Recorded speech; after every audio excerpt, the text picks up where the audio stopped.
This feature, More Than a Club, is funded by Commission na Man with the television licence fee.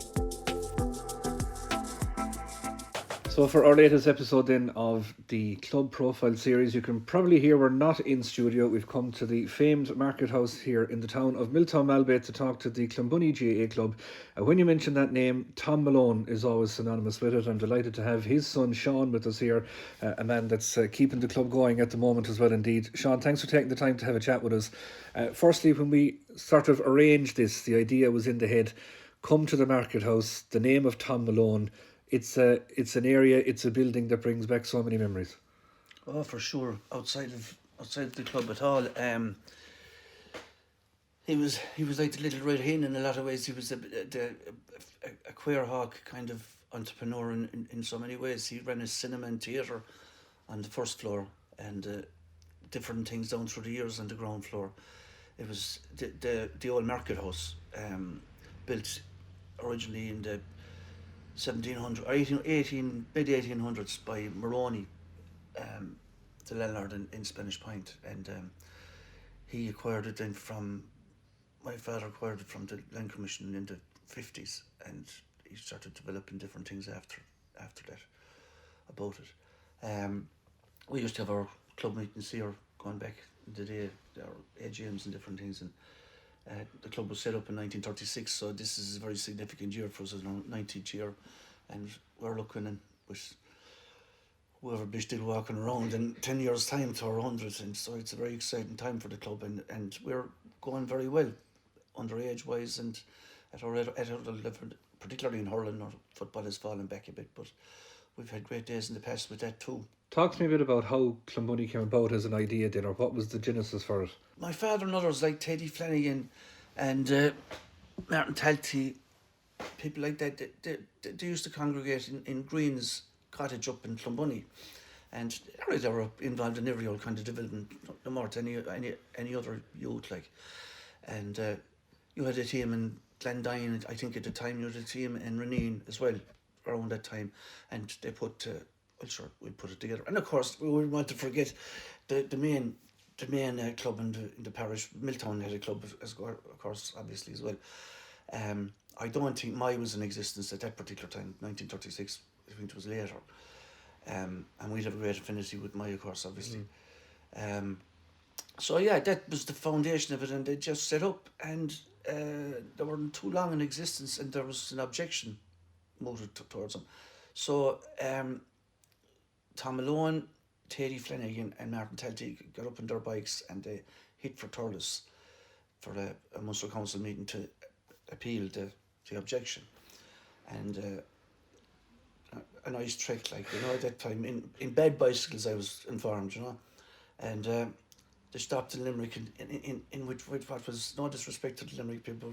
My father described it as a kind of a das house, and the smell of death was coming off the sheets, and it was damp and lipping with damp and everything, but they prevailed anyway, and they got to Thurles and were very successful in their appeal, and they were jubilant in their way home. They came straight back to Milltown, and as the man says, the rest is history. We're going since.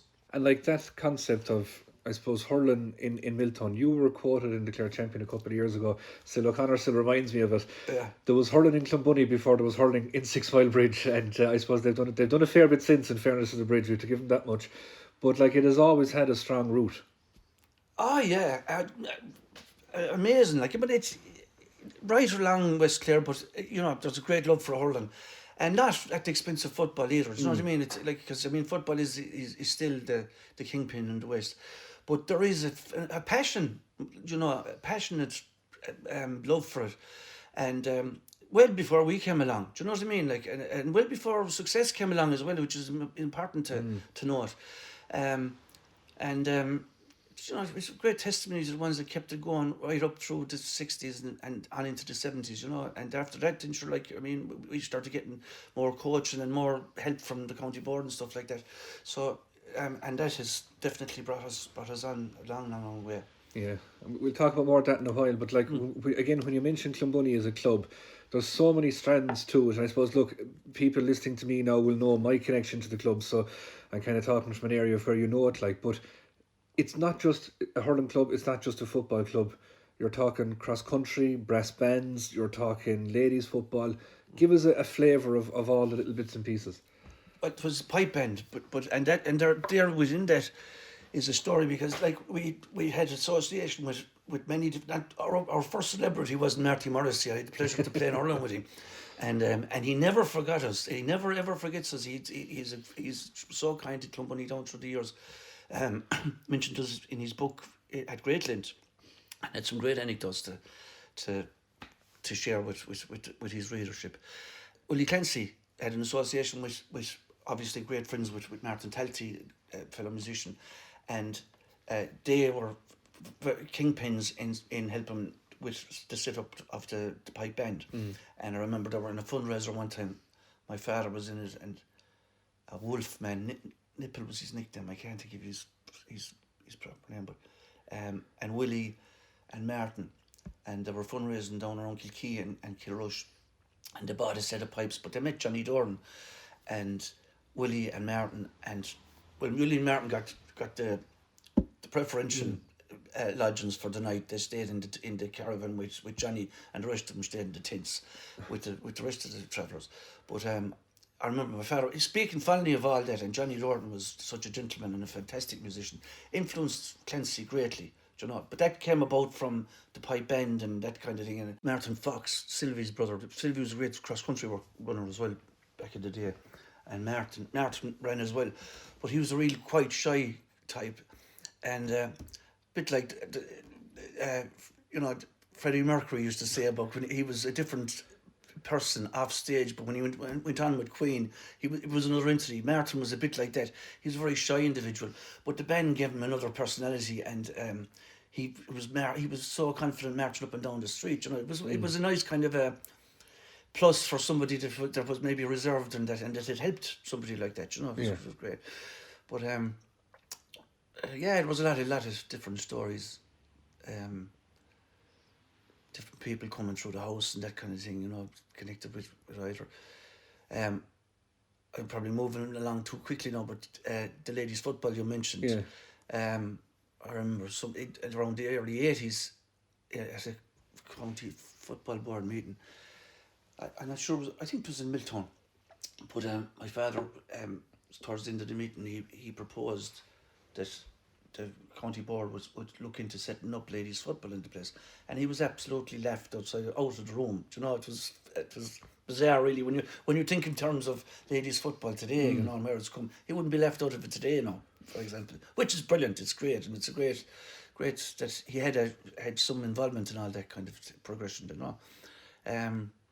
And that way that was done at the time, the club was simply set up here, and we had the pick of Milltown, obviously, and Kilmurray, up as far as Liscannor, even up as far as Kilfenora, and then in turn, clubs were formulated in those parishes then afterwards, and it is built, as you can see today. Like it's brilliant. And I know that was marked here, actually. Was it last year? That's right. The Clare Ladies Board came out for a meeting here. Sean Lennon was chair at the time. Right. A lovely way to mark, I suppose, where that all started. That's right, yeah. Just the first meeting was in the Market House. Yeah. That's where it was set up, yeah. Yeah, it was very kind of them to think of it and come along and commemorate it that way. We had a great evening here, yeah. And like, in a hurling sense then, I suppose, I know the last couple of years has seen the club regenerate the underage, and a lot of it has been done by lads that had good old underage careers themselves and stuff like that. But like the chairman, Pat O'Loughlin, who people will know, anytime he speaks about Clonbony, he uses the word family, I'd say 20 times in a 2-minute piece. But that is so important, isn't it? Because there's families at the kernel, at the heart of it, that have been there for generations. You can see today in our underage structures that's coming, like, you know, like the Lynches, and you have the O'Loughlin's, they're all, you know, the Griffins, you know, McMahons, they're all kind of, it's all coming back into the thing again.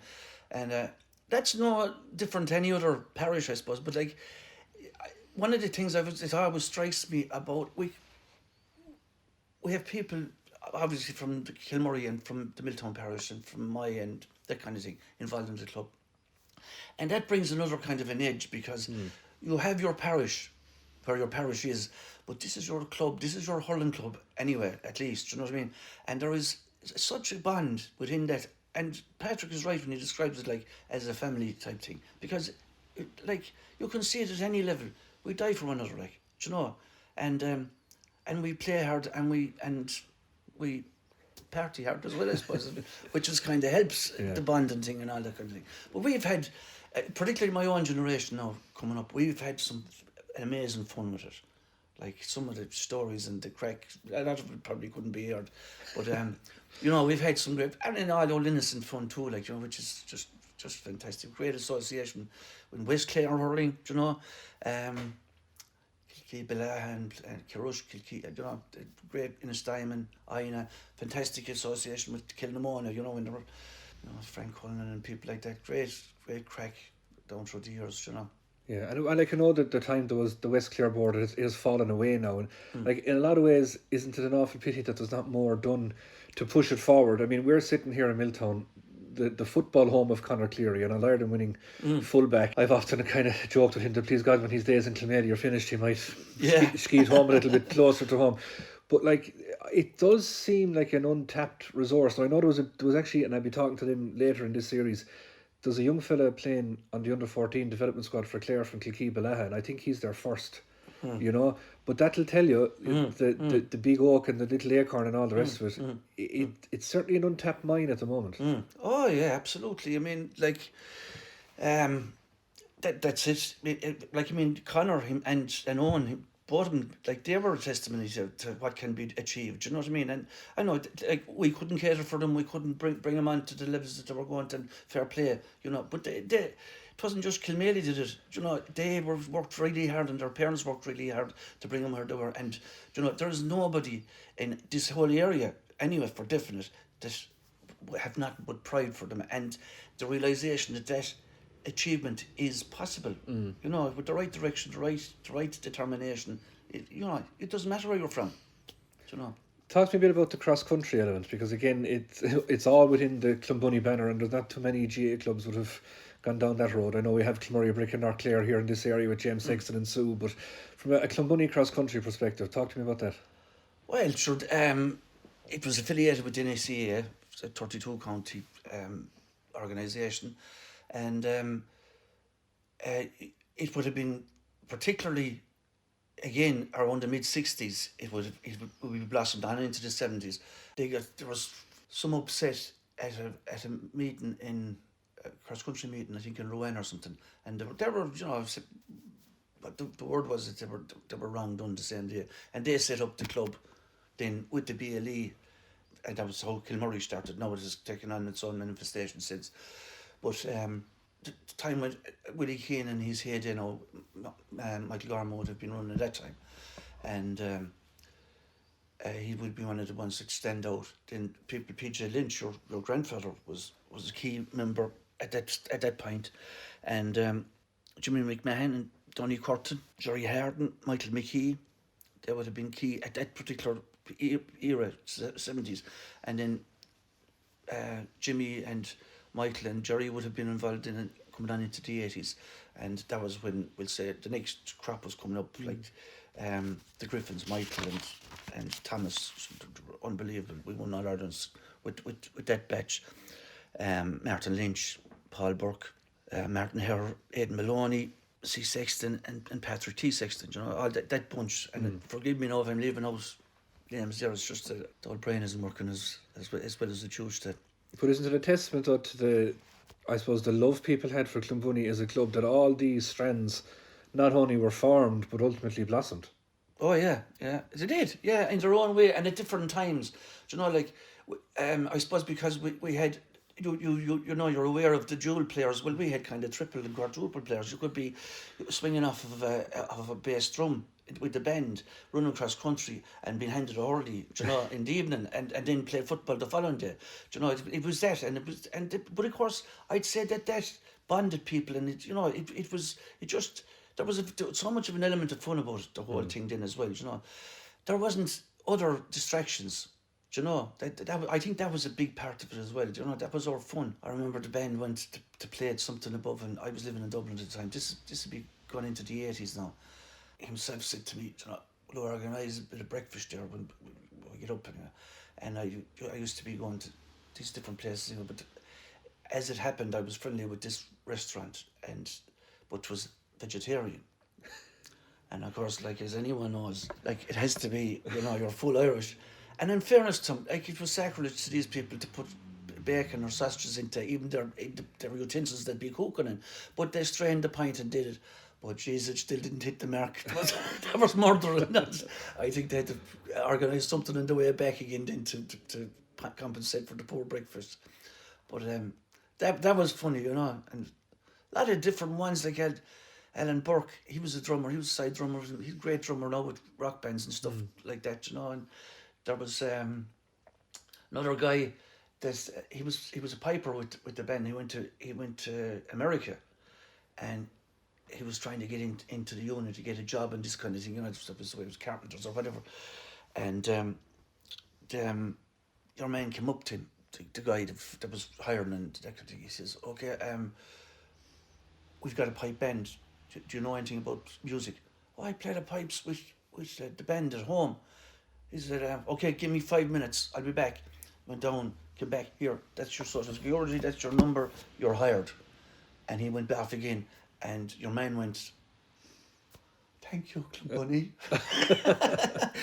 So it opened doors that way for people as well, which is great, Yeah. And it's great that somebody like that comes back and tells you that story, because like you feel like then you're going the right direction. That it's not just developing sport, it's developing that whole social structure and I suppose networking, which we're very good within the GA to do that, like, and in all sport at this stage, for my own kids, like, they're knowing people from all over the county and nearly the country at this stage, like. So it's all good that way. As I said, the underage going quite well now. There's under 7s and 9s and 11s, and they're getting to play in all these blitzes, and they're playing in Parky Soak, which is incredible altogether. I think their previous iterations would have got to play there maybe once or twice, and the memories wouldn't be so hectic from it. But there's one man I suppose we have to mention, and I always tell this little story that the way I started playing hurling, I was after having football training the night before, and I was in the car with my mother, and we met Christy McCarthy on the road. And he stopped the car, and he looked into the front seat, and he saw me 10 years of age, and he said to my mother, "What's that young lad doing for the rest of the day?" And Mum said, "Nothing." And he said, "Has he got gear with him?" She said, "He has, it's in the boot." "Well, he's coming with me then." And I piled into a car that had more people than seatbelts, shall we say, at the time, and off down to Lebashid. I'll never forget it, playing a ground hurling tournament, and it kicked on from there. But like Christy McCarthy, Thomas Griffin, Brendan McMahon, Brendan Sexton, all these people that at that stage had that group, and your father over in Rosslevin, and this is, I've often reminded Tommy Gilfoyle of this as well.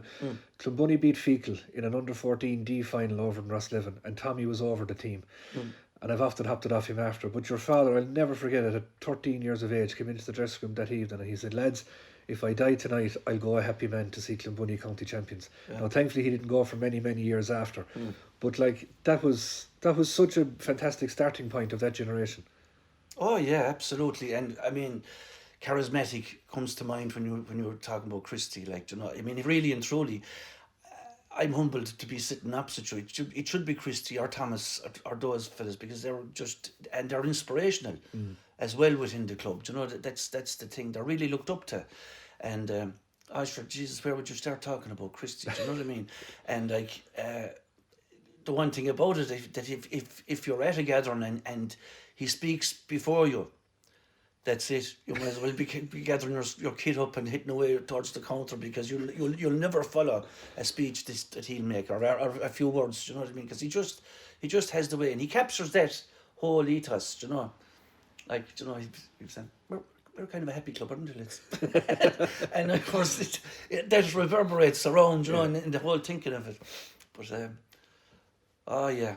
And I suppose there's one other family we have to mention, and you're always slow to be naming names because some people feel left out or otherwise, but I suppose we mentioned a couple of families there, but the Rins with Clonbony are just amazing, and I suppose it's a sad celebration in a lot of ways that the current Player of the Year trophy is named after a former player in Paul Rinn. Like his brothers Declan and Martin and Noel, and the girls are all still playing huge roles within the club. I think they epitomise Clonbony in just the way it's sewn into them. Absolutely, and I mean, it was such a tragedy to lose Paul, and like the lads came around. He played at wing back with us, and his number was taken out of the squad for that year, which I thought was a great gesture, you know. And families run the GA. There's no doubt about it, and none stronger than the Rins. They're just incredible and inspirational as well. You know, their energy, and that's the new Clonbony. Like, do you know what I mean? Like lads with me, we're talking like in the past and now in the wrong language, and the wrong approach, and you can see it in the way, particularly the way hurling has developed. Do you know what I mean? It's like, it's Lightning Fest. It was Lightning Fest in my day, but nowadays it's just like phenomenal. The development of it is unreal. Now, it probably has its critics as well with regard to that, but at the same time, it's through the conduit of the Rins and the Griffins and the Lynches and, you know, all and sundry that brings that on. Do you know what I mean? So a rich history, Sean, and a confident future? Absolutely. The club is in great hands. Like yourself included. I'm shaking my head with Pat, John and myself, like, we went through a few lean years there about 10 years ago, and we were really feared for it. I mean, our backs were to the wall. Major League, JP McManus was a shining light for us. There's no doubt about it. I couldn't thank the man enough. And then, you know, your generation has come along and put your shoulder to the wheel, and it's just fantastic to see. It's in a very good place and in safe hands, I'm delighted to say. And roll on 2036 when we'll celebrate the 100th. But we're going to celebrate the 90th this year, probably next September, in conjunction with a county championship thing that we came second to Lissy Casey in 1996. So we're going to celebrate both together this next September.